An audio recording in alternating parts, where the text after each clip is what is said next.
Welcome to dial view. అనుకున్నదంతా అయింది.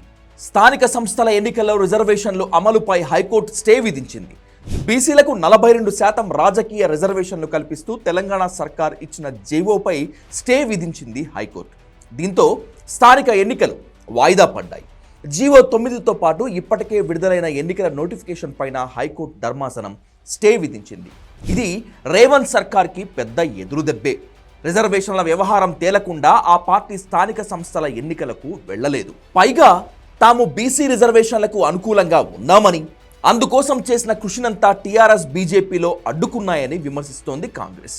ఇదంతా చూస్తుంటే అధికార ప్రతిపక్షాలు కావాలని డ్రామా ఆడాయా అనే అనుమానం మీకు రావట్లేదా? బీసీల రిజర్వేషన్కు సంబంధించి స్థానిక సంస్థల ఎన్నికల్లో ఎలాంటి సంస్కరణలు చేయాలనుకున్నా షెడ్యూల్ 9 ద్వారా మాత్రమే సాధ్యమవుతుంది. ఖచ్చితంగా రాజ్యాంగ సవరణ చేసి తీరాల్సిందే. ఇవన్నీ తెలిసి కూడా ఓ పెద్ద డ్రామా నడిపించాయి తెలంగాణ పార్టీలన్నీ. బీసీ రిజర్వేషన్లు ఫైనలైజ్ కాకుండా స్థానిక సంస్థల ఎన్నికలకు నోటిఫికేషన్ ఇచ్చేసి ఏకంగా నామినేషన్లు కూడా వేయించింది కాంగ్రెస్. రిజర్వేషన్ల వ్యవహారం తేలకముందే ఎన్నికలకు వెళ్లడమేంటి, కోర్టులో ఇష్యూ నడుస్తున్నప్పుడు ఎన్నికలకు వెళ్తే భవిష్యత్తు పరిణామాలేంటి అనే విషయం ఆలోచించరా? రిజర్వేషన్లు తేలకముందే ఎన్నికలు పెట్టాలని ప్రభుత్వానికి అంత పంతం ఎందుకు?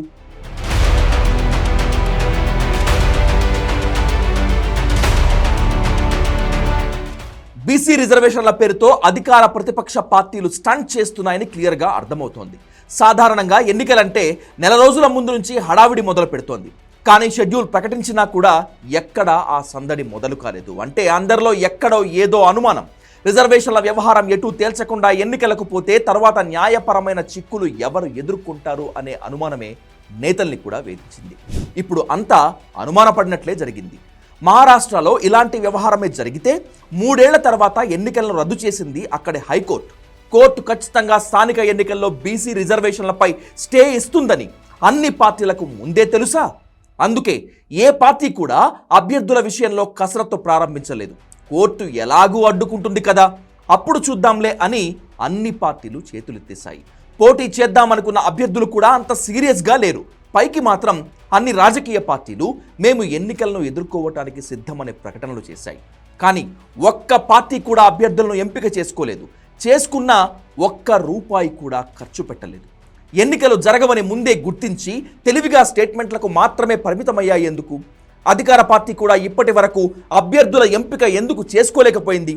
నియోజకవర్గాల్లో ఎమ్మెల్యేలు ఒక్కో సీటుకు పోటీ పడే వారందరినీ ఇంకా బుజ్జగించే పనులే మొదలు పెట్టలేదు. కొత్త పాతల పంచాయతీ ఇంకా ఉండనే ఉంది. ప్రభుత్వం కూడా ఎన్నికలు నిర్వహించి చేతులు దులుపుకోవాలని అనుకుంది తప్పితే అసలు రిజర్వేషన్లపై ఏదో ఒకటి తేల్చకుండా స్థానిక సంస్థల ఎన్నికలు నిర్వహించడం ఎలా అని సాధ్యమని కూడా ఆలోచించలేదు. రిజర్వేషన్లను ఇచ్చామని చెప్పుకునే ప్రయత్నంలో చాలా తొందరపడింది. అయితే ప్రభుత్వం చేయాల్సిన ప్రయత్నాలన్నీ చేస్తూనే రాజకీయ పరంగా వచ్చే అడ్డంకులను ఎదుర్కొనేందుకు ఇలాంటి ఎత్తుగడలు వేస్తుందని అధికార పార్టీ నేతలు చెప్తున్నారు. అధికార పార్టీని ఇరకాటంలో పెట్టడానికి ప్రతిపక్షం ఒత్తిడి పెంచుతోంది. బీసీలకు వెంటనే రిజర్వేషన్లు కల్పించండి అంటూ అటు బీజేపీ ఇటు బీఆర్ఎస్ డైలాగులు వదిలాయి. కాంగ్రెస్ ప్రభుత్వం కూడా తాను అన్ని ప్రయత్నాలు చేస్తున్నానని ఎస్టాబ్లిష్ చేసుకోవటానికి ప్రయత్నించింది. గవర్నర్ వద్ద బిల్లులు పెండింగ్లో ఉండడంతో దీన్ని బీజేపీ అడ్డుకుంటుందంటూ రాజకీయ ప్రచారం చేసింది కాంగ్రెస్ని ఇరకాటంలో పెట్టడానికి ఓవైపు బీజేపీ తాను బీసీ రిజర్వేషన్లకు మద్దతు పలుకుతూనే మరోవైపు ఒత్తిడి పెంచింది బీఆర్ఎస్ కూడా. తాము బీసీ రిజర్వేషన్లకు అనుకూలమని ప్రకటిస్తూనే బీఆర్ఎస్ స్థానిక సంస్థల ఎన్నికలపై ఒత్తిడి పెంచే ప్రయత్నం చేసింది. 3 రాజకీయ పార్టీల ఎత్తుగడలో బలైంది జనం మాత్రమే. రిజర్వేషన్లను తేల్చకుండా స్థానిక సంస్థల ఎన్నికలకు వెళ్లలేమనే పార్టీలకు తెలుసు. బీసీ రిజర్వేషన్ల వ్యవహారం రాష్ట్రంలో తేలదని కూడా తెలుసు. కానీ ఎవ్వరూ పైకి ఏమీ మాట్లాడకుండా కోర్టు స్టే ఇచ్చే వరకు డ్రామా నడిపించారు. రిజర్వేషన్లను తేల్చకుండా ఎన్నికలకు పోవటం అంటే ఎవరిని ఎవరు మభ్యపెట్టారు? పంతానికి పోయింది ఎవరు? రాజకీయంగా వాడుకుందామని చూసింది ఎవరు? తెలంగాణలో పొలిటికల్ పార్టీలే ఈ డ్రామా అంతా నడిపించాయి. ఎవరు పైకి తాము రిజర్వేషన్లకు వ్యతిరేకులం అని అనరు. స్థానిక సంస్థల ఎన్నికలు పెట్టండి అని మాత్రమే డిమాండ్ చేస్తారు. అవి జరగవు అని తెలిసినా కూడా మేము సిద్ధమంటూ ప్రకటనలు ఇస్తారు. అభ్యర్థులను ఎంపిక చేయరు. ఒక్క రూపాయి కూడా ఖర్చు పెట్టరు. ఇప్పుడు ఇక కోర్టు పొలిటికల్ పార్టీలు అనుకున్నట్లుగానే స్టే ఇచ్చింది కనుక ఒకరి మీద ఒకరు దుమ్మెత్తి పోసుకుంటూ ఉంటారు. 42% రిజర్వేషన్స్ ఆగిపోవటానికి, స్థానిక సంస్థల ఎన్నికలు నిలిచిపోవటానికి కారణం మీరంటే మీరని తిట్టుకుంటాయి పార్టీలు. నిజానికి ఏ పార్టీకి బీసీల విషయంలో చిత్తశుద్ధి లేదు, ఉండదు. ఇది పచ్చి నిజం. బీసీల గురించి మాట్లాడే కాంగ్రెస్ తక్షణం ముఖ్యమంత్రి కుర్చీలో ఓ బీసీ అభ్యర్థిని పెట్టొచ్చుగా. రాబోయే రోజుల్లో మా ముఖ్యమంత్రి అభ్యర్థి బీసీ ఉంటాడని బీజేపీ, బీఆర్ఎస్ ప్రకటించవచ్చుగా. ఆ ఒక్కటి మాత్రం అడక్కు అంటారు. అందుకే బీసీ రిజర్వేషన్ల పేరుతో అన్ని పార్టీలు డ్రామా చేస్తున్నాయి, చేస్తూనే ఉంటాయి.